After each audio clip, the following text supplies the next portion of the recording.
Shalum Yashar'AL. It's evening here in the UK, and it's been a tough week. And I realised today that I maybe haven't always done exactly what Abba's asked me to do because of being tired. Because it's been a tough week, because, to be honest, some days have been better than others. I will say on the whole this week it's been pretty good.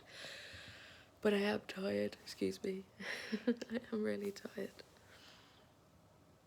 I don't know about the rest of you, but the spiritual attacks right now are quite strong.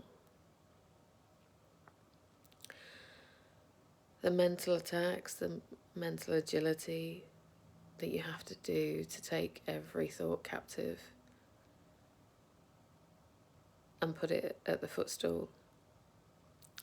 Cast it out, reject it, not come into agreement with it, however you word it. Mine varies occasionally.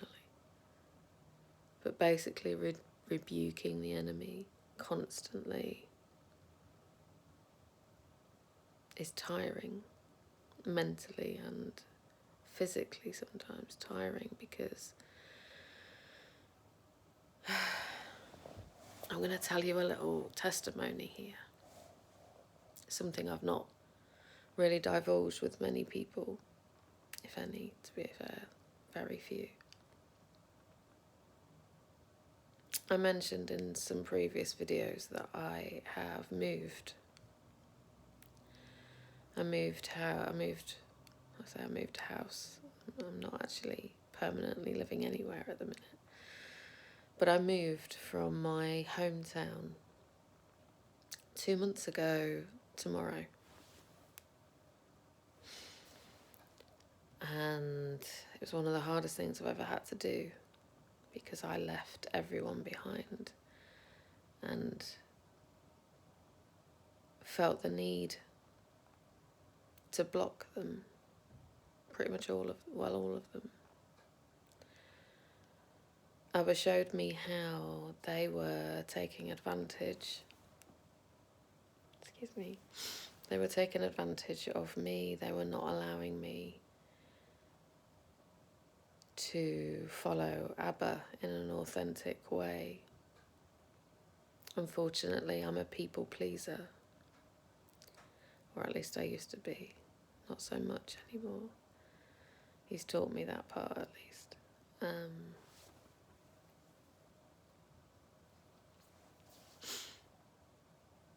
But yeah, I wasn't very good at saying no, or at not feeling the need to explain myself. And there was elements of what was going on there in my family, in my friendship groups, that were draining me. Don't get me wrong, not everyone, but it was such a place that everything was linked in together. So to keep any of them in contact with me at the moment was difficult. He sent me down to a place that I've only visited a couple of times, and it's lovely. And I'll be honest, from the moment I got down here, other than the initial shock of what I'd done, I felt like home. It still does. It's just that I don't have a home. I've been living off of my savings for 2 months. Thankfully, I had a fair amount from a business that I've now in the process of dissolving. I have a part-time job down here, but I'm living pretty much day to day at the moment in either hotels or B&Bs, what the UK call B&Bs. It's just like bed and breakfast. And it's taken a huge amount of amunah, of faith, to do this. Not just the initial move, but living like this.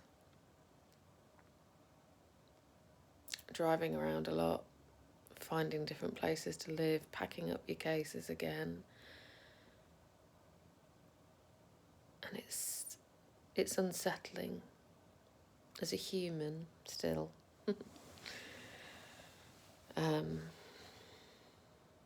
It's been unsettling, to say the least. But what I will say as a testimony is, from the moment I left, well, give or take an hour or so, I felt a very large cloud, dark cloud, lift off of my shoulders as I was driving down here. It's about maybe not quite halfway here. And the cloud lifted. The sun came out. There was these big white fluffy clouds in the sky, which is one of Abba's ways of showing me he's there. It's a thing between us that happened a couple of months before I left, where I was rejoicing in my car at the time about the clouds. I love his clouds. I love everything of his creation, but his clouds speak to me. They make me think of the Shemayim. They make me think of his throne room. And I've always said to him when I've been travelling in my car, this is going back a good few months now, that, excuse me a second, I've just thought of something. But that when I see his clouds, particularly his gorgeous white fluffy clouds, that he is there. That like I said, I see his throne room. I think of him. I used to think of him as just feet, because I didn't want to make an image up in my head. So, as we know, we're not supposed to worship images. But I used to see his feet at the bottom of the throne, and I envisaged myself worshipping at the front of him, but bowed down in front of him, so I couldn't see the rest of him. I could just see his feet. And I was talking to him about it one day in the car, and when I got home that evening, that's where I used to live, I decided to read Psalms, and I'd been reading like 3 or 4 of them every night to help, because I used to be incredibly anxious. I was living most of the week on my own, and it was in a house I didn't feel very comfortable in. He showed me why that was before I left, and a lot of it was to do with how many curses were on that house, monitoring spirits, curses, witchcraft spells that had been done by family members. It was my family home. And that was quite hard to hear. It's quite difficult to think about. It upset me a lot. But that's why when I left, things changed. Firstly, I was walking in his will. And secondly, I was away from a place that was causing me harm spiritually and physically and emotionally as well, to be honest.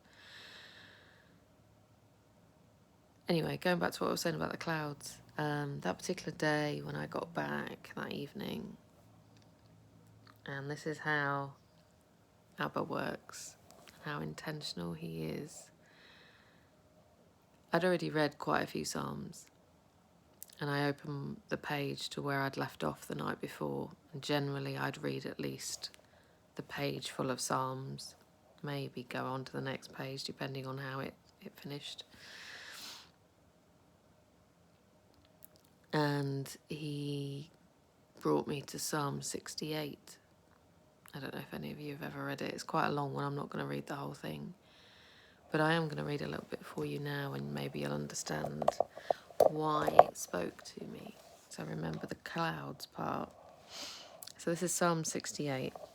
I'll start at verse 1 and then I'll stop when it seems the right time to do so. Sorry, all my bookmarks are falling out of my scriptures. I'm just going to put that down there a sec, so bear with me. Okay, so Psalm 68. May YaHUaH arise, may his enemies be scattered, may his foes flee before him. As smoke is blown away by the wind, may you blow them away. As wax melts before the fire, may the wicked perish before YaHUaH. But may the righteous be glad and rejoice before YaHUaH. May they be glad and joyful. Sing to YaHUaH. Sing praises to his name. Extol him who rides on the clouds. Now, I got upset when I first read that. Not in a bad way, just like, wow, you're talking to me, Abba. How come I'm reading this tonight and we were talking about clouds earlier in my car? It really blew me away.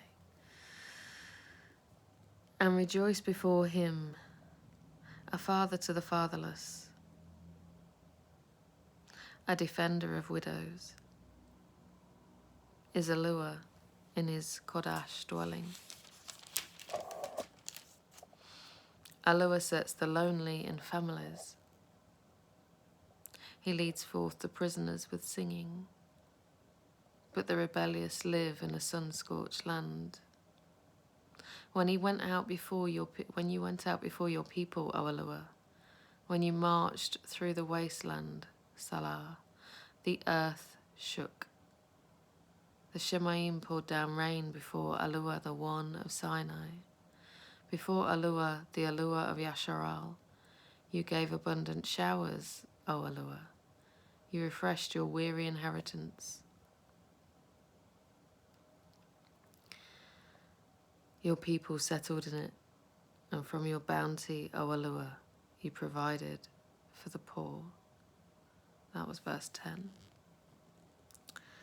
The whole thing is amazing, but those first sort of 6 to 10 verses spoke to me, and that was the beginning of me developing what I can only explain as a truly Barukah friendship and relationship with my Creator, with YaHUaH, YaHUaH, the YaHUaH of Abraham, Yitzhak, and Jacob. And it's been such a Barukah since then. It's been difficult, don't get me wrong. I'm not going to lie, I'm not going to say every moment's been rosy, because it really hasn't. But it's been worth it, because I'm not going to say I'm 100% there, but the trauma that I've experienced in my life, through failed relationships, through family members, through friendships disappearing very quickly, through illness, the trauma that was there was huge. When I started in this journey, which was probably 3 and a bit years ago now, I was in a messed up relationship with somebody who was worshipping pretty much everything you could imagine. Substances, things, people, places, the whole thing, whole shebang. Religions, everything. Himself, to be honest, as well. He extolled himself well above YaHUaH. And I didn't see it. It took me ages to see it. YaHUaH and the Ruach were the ones that showed me, through very odd videos cropping up in my YouTube feed that I don't remember searching for. And they'd often come through thick and fast, and it was around the time I was researching the feasts, and before I'd truly come to the names, when he started to show me that. My ex became, a very heavy drinker, to the point of alcoholism. I made a prayer, I said a prayer once, about 3 or 4 months into his heavy drinking. asking YaHUaH to humble him. Be very careful what you say. Life and death is in the power of the tongue, remember. Be very careful what you say and what you want out of your life or against people. And I didn't realise by asking that what he was going to do next, but a month later, my now ex-partner was in hospital fighting for his life. And me and his 2 daughters were the ones left trying to keep him, well, praying, obviously from my point of view, to keep him alive, praying psalms over him. This was way before I came to the cloud psalm of 68. But again, it's just a testimony really to show you that he pulled him through it. He pulled him through it. And I think the hope was that it would change him. Unfortunately, I've not. We don't speak anymore, but I've not seen. I'm unlikely to see that happen. If anything, he got worse afterwards, and more came to light about what his personality was like and what he valued and what he didn't. And basically, he didn't value a lot other than himself. But it taught me a huge amount. It taught me that I could stand for someone and cry out to Allah every single day, multiple times a day, to help. To help me, to help him, to save him, to bring him back. And it did. He did. And this is after, he was in intensive care for 11 days, which is a long time, apparently. I've never actually been with anybody who's been in intensive care before. I have been at the point of almost being admitted to intensive care a number of years ago, and a long time ago now. But I've never actually that didn't actually happen to me. I was on an assessment ward or something to see if I needed intensive care because of how poorly I was, but I was grateful enough that didn't occur. But having seen somebody in intensive care on a ventilator in an induced coma for 11 days before they started bringing him out of the coma, it's not a nice thing to witness. It's not a good thing to go through. It's not something I would wish on my worst enemy. But it taught me that I could, through amunah, through faith in our Creator,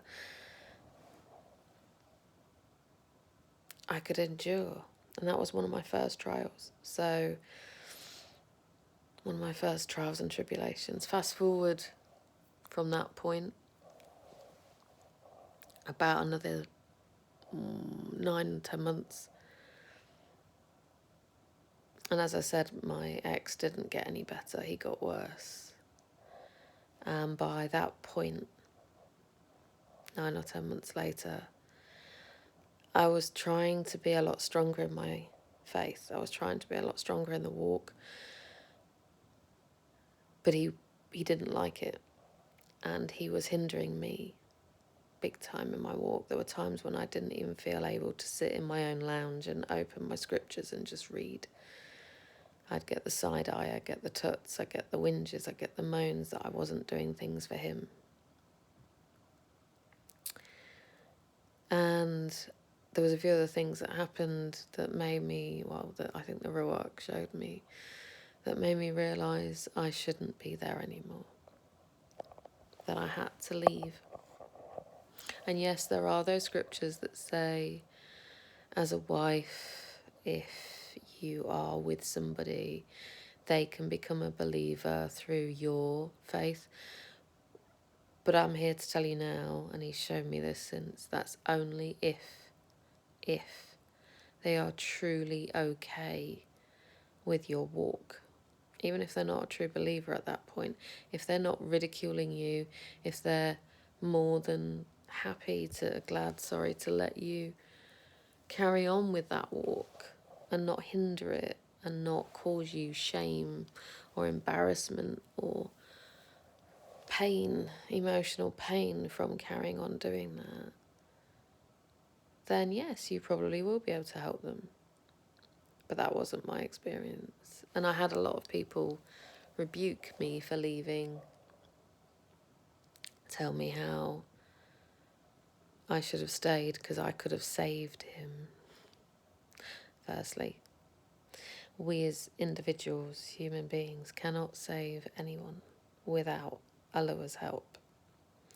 And that is him putting the light in us that we shine on others. And I'd shone that light about our walk upon this gentleman for 2 years, and he still didn't want to know.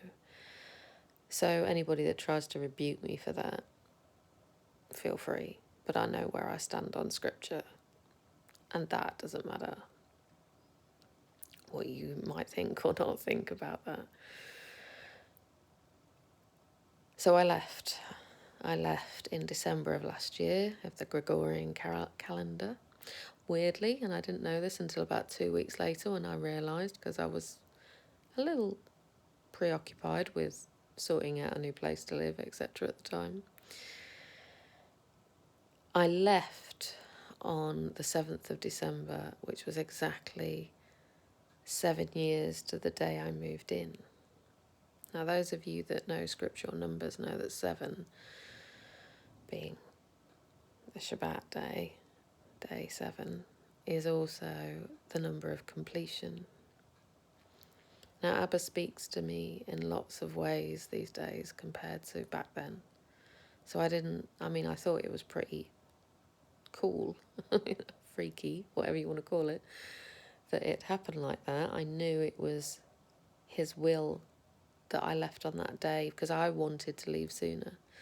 I was finding it incredibly uncomfortable not to leave sooner. I wanted to run out almost as soon as I'd made the decision, which was about 2 to 3 weeks before I actually left. But some just things would happen that meant I couldn't. And 2 days before I left, I remember getting something that told me that was the day I was going to leave. That was the day I was going to move out. I booked the day off work in particular, which I don't. I worked from home. There was no reason for me to really do that. But I knew in order to get out, I had to go that morning. And by the favour of YaHUaH, I managed to get a lot of my stuff out because he'd gone out a couple of days before. I really didn't know how he was going to react. To be honest, he could be pretty volatile, although he never really physically hurt me. He could be pretty intimidating, and I really didn't know how that was going to go. So anyway, I left. I got out. I moved into my old family home, which was a Barukah because it had been stood empty for a little while. My mum had gone into a residential home and then a nursing home not long after. And the house had stood empty because me and my younger sister just didn't have the wherewithal with other stuff going on in our own lives to actually get it sorted or let out or anything like that. So it was empty and I managed to move in. And I kept it fairly minimal, but I managed to make it feel a little bit like home. But things didn't feel right. I'm a codependent. Codependency often comes from your family members, your parents maybe, or your brothers and sisters, or scenarios during your childhood. Maybe not people as such, but scenarios in your childhood that aren't healthy and that teach you unhealthy coping mechanisms, including being incredibly needy, or maybe even the opposite, maybe even you detach too easily from people. Go and look up codependency. It'll explain more. I'm not going to go into it now because I'll be on here all night and I really need to go to sleep. But as much as it helped being there, it didn't help. And that's when Abba started to reveal things to me about family members that had been involved and their ancestors that had been involved in witchcraft. Some of them unknowingly, because these days witchcraft are things that this world think are normal, like gossip and slander and control and manipulation. And they're not normal. They're not excusable where the Most High is concerned. They are evil in his sight. And I've struggled with that myself, control in particular.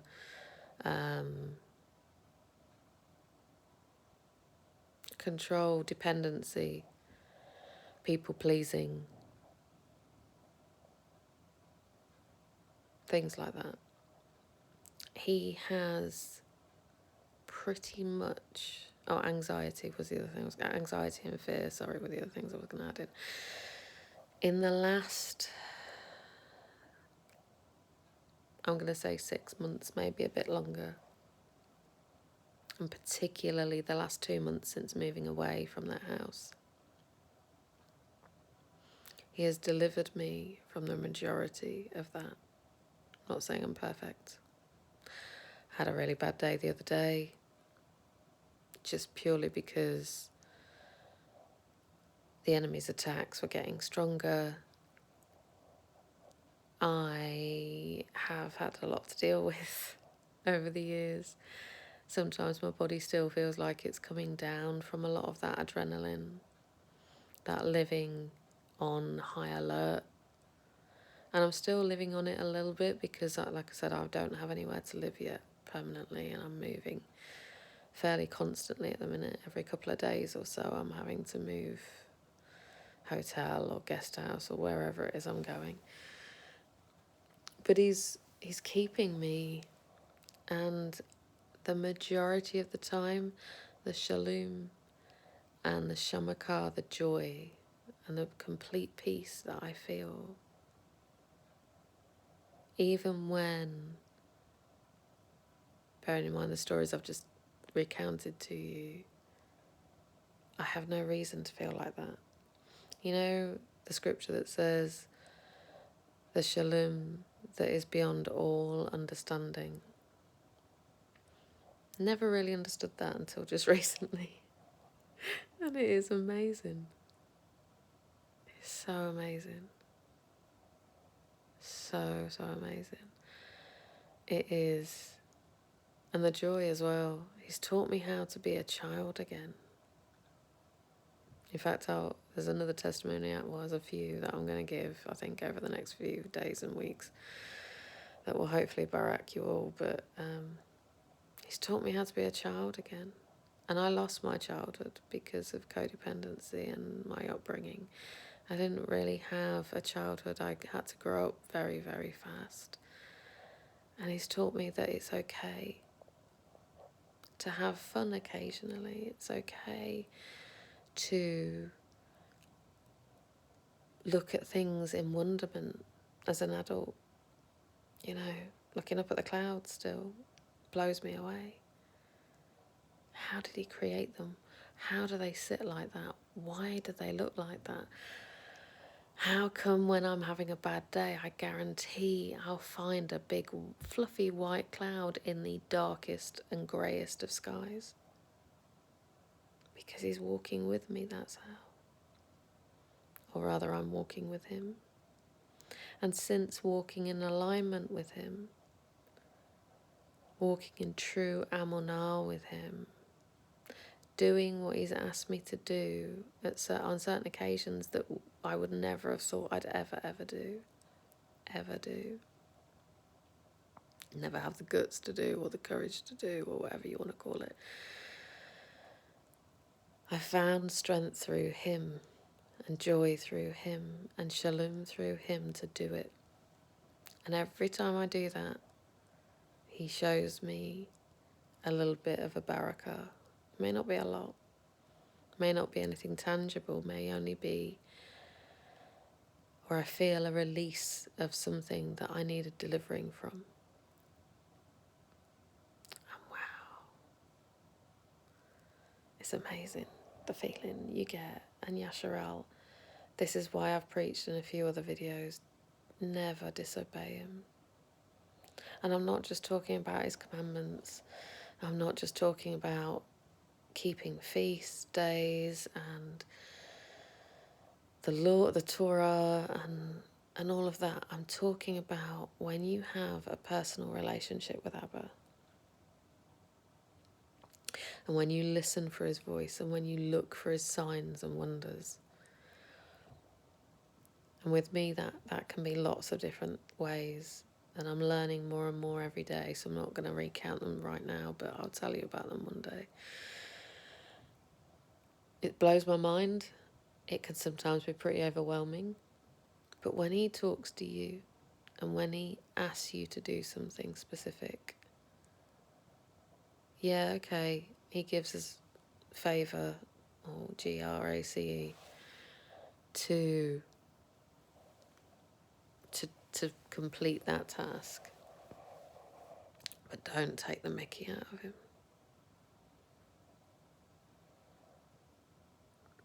Don't think that, yeah, well, it can wait, I'll do it next month, or I'll do it next week, or it won't be long before you're starting to feel the wrath edge around you. And I'm fortunate enough that it's very rare that I've let that feeling happen to me, as in not obeyed straight away. But I must admit, I was, just before recording this, I got a bit of a message to say, doesn't matter how you're feeling, look at what I'm doing for you. I need you to step up right now and record this. So, my hair needs washing. I have no makeup on. Some lovely spots happening. I'm tired, as you can tell by my eyes. If you can't, trust me, my eyes don't normally look like this. And I've got to check out of this hotel in the morning, which means I'm already packing up my stuff to move again. And it's never a good thing or a favourite feeling of mine. But I'm learning that I don't need to worry about anything, that Abba has it all sorted, that he goes before us, he goes behind us. He already knows what's going to happen in our lives. And we just have to trust. We just have to trust. Believe. Be still. And know that he is YaHUaH. Know that he is YaHUaH, our YaHUaH. And if we do that, the Shalom, the emotional Barukah, the physical Barukah, the joy that runs through your veins can only come from him. Can only come from him. So this is going on a bit now, and I'm sorry about that. But I wanted to encourage you, and I feel like this is what my YouTube channel is pretty much all about these days. I don't know if it's going to change, maybe. I don't know from stuff he's teaching me at the minute. But at the moment, it's encouragement for YaShar'AL. It's encouragement for you to do his will. Trust me, you will be so Baruch from doing that, so blessed from doing that it'll all be worth it, no matter what you might lose in the journey to get there. I've lost a lot. Sorry. Really going to bed in a minute. I've lost a huge amount. But he takes me back to the end of Job, end of the book of Job. And his promises stand. And I've seen a lot of his promises manifest in my life already. Things he told me he would do. Through one medium or another that he's told me. And sometimes I've heard him actually tell me physically, heard either a ruach voice or his voice. His voice is louder and normally sharper because you're not obeying. The ruach's voice is a lot quieter, but it guides us. It guides us. You just have to know how to be still and listen. And I struggled with that. I still struggle with that at times, especially if I'm feeling nervous about moving hotel. We're not perfect. We're not meant to be perfect. We're meant to esteem him, i.e., we're meant to be imperfect, broken bodies, shells, so that when he's done putting us back together, when he's done bringing us out of the wilderness seasons, and if you've been through one of them, you know exactly what I mean by that. If not, stay tuned, I'll explain. When you've come out of your wilderness and your countenance is changed, yes, I don't look great right now because I've just told you why, but people have commented recently on how generally, I'm glowing these days, which is nice to hear. That I am a lot more calm and mature and spiritually mature, I think, too, personally, that I've seen. Just going back a couple of months, I can testify to that, let alone my journey in this walk. So be encouraged, stay listening to him, stay at his feet. Pray. When I say at his feet, what I mean is pray, fast when you are led to. Try not to do it when you're not, because again, that's not actually in obedience to him. Not by our understanding. His thoughts are not our thoughts. His ways are not our ways. So we have to listen and obey. And that can be through other YouTube channels, that can be through the scriptures, that can be through, I sometimes get things through songs. I sometimes get things through researching the names in the scriptures in Hebrew. So if there's an English written name in one of the verses that I don't understand, or it's a bit of or maybe, depending on what scriptures you're reading, maybe it's a Roman name or something along those lines. He often gets me to research through whichever internet provider you have, like Google or Bing or whatever. He gets me to type in meaning of this particular name in Hebrew, and it will often give me quite a lot of information about what that scripture is trying to tell me. So anyway, without going too much more into that, I love you all, YaHUaH. I love you very much, and I care how many of you I'm going to see in the Shemaim. So take care of yourselves, particularly those of you that are in the areas right now being affected by hurricanes and wars and rumours of wars. We are in the end times. Stay armoured up. Stay in the Word. Don't fool yourself that you can just play it at your own game. Pray constantly. Pray the armour over you. Pray YaHUaH's blood over yourself and your mashbaka, your family members, multiple times a day. Because this world is changing quickly. And we all thought we were fairly close to the end times, probably before I joined the walk. But we really are now. I'm not going to give a time frame. I could, because he's shown me a few things, and I'm fairly confident at this point that I'm pretty close with my estimation. But I'm not him, and I'm not going to pretend that I have a clue about how he's got this planned out. But what I do know personally is that it's working out for my good, for my tube. So far, as I said, everything he's shown me has come to pass.